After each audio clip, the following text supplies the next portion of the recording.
Social मिडियामा यस्ता cartoon भिडियोहरू पक्कै पनि देख्नुभएको होला, तर के कहिल्यै सोच्नु भएको छ यस्ता भाइरल भिडियोहरू बनाउन कुनै पैसा लाग्दैन, सित्तैमा बनाउन सकिन्छ भनेर?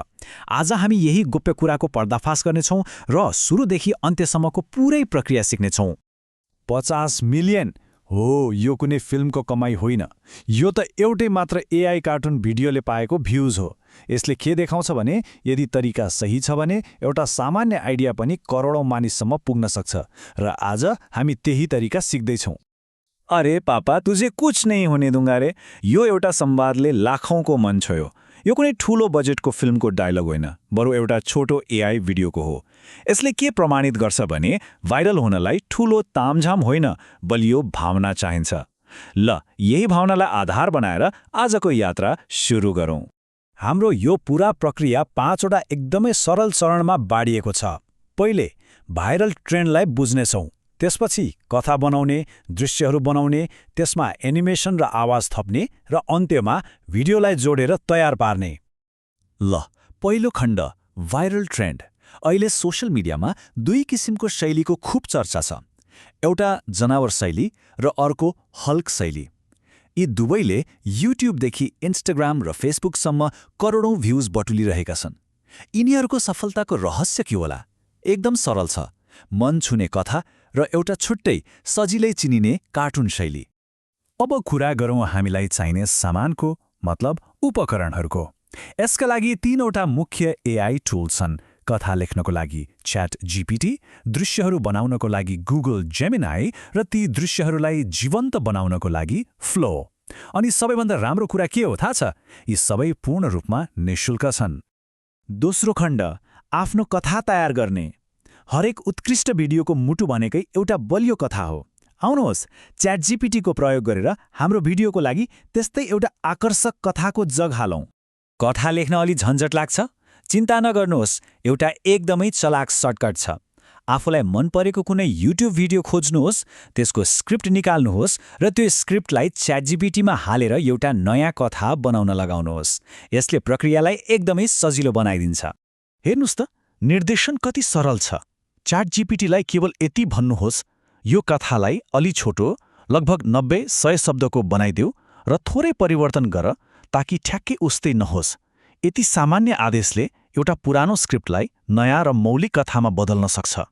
तेस्रो खण्ड, आफ्ना दृश्यहरू सिर्जना गर्ने। अब कथा त तयार भयो, तर यसलाई हेर्ने कसरी? आउनुहोस्, गुगल जेमिनाईको प्रयोग गरेर हामी कथाका शब्दहरूलाई आकर्षक कार्टुन छविहरूमा बदलौँ। यहाँनिर एउटा एकदमै महत्त्वपूर्ण कुरा याद राख्नुपर्छ।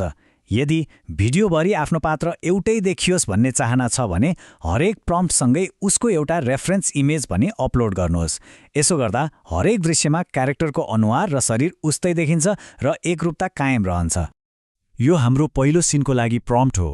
हेर्नुस् त, यसमा सबै कुरा छ। पात्र, हल्क, के गर्दैछ, फोन आयो, कस्तो महसुस गर्दैछ, तनावमा, र कहाँ छ गाउँको झुपडी। यी सबै तत्त्वहरू मिलाएपछि एउटा पूर्ण दृश्य तयार हुन्छ। कहिलेकाहीँ एआईले हामीलाई चाहिएको साइजमा फोटो बनाउँदैन, तर यसको समाधान एकदमै सजिलो छ। आफ्नो प्रम्प्टमा केवल यति थप्नुहोस्, यो फोटोलाई 9:16 को अनुपातमा बदल्नुहोस्, र समस्या तुरन्तै समाधान हुन्छ। एआईले सधैँ पहिलो पटकमा सोचे जस्तै नतिजा दिँदैन। जस्तै यहाँ डाक्टर फोनमा देखिए, तर एउटा सरल फलोअप आदेश, फोनमा होइन आम्ने सामने कुरा गर्नुपर्छ भनेर दिने बित्तिकै एआईले तुरन्तै छविलाई हाम्रो सोच अनुसार सुधारिदिन्छ।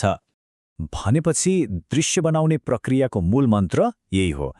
कथाको हरेक भागमा के भइरहेको छ, पात्रले कस्तो महसुस गरिरहेको छ, र ऊ कहाँ छ भनेर वर्णन गर्नुहोस्।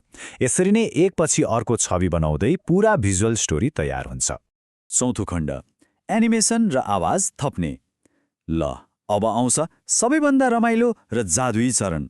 फ्लोको प्रयोग गरेर हामीले बनाएका स्थिर तस्विरहरूलाई गति दिनेछौँ र संवादको लागि आवाज पनि भर्नेछौँ।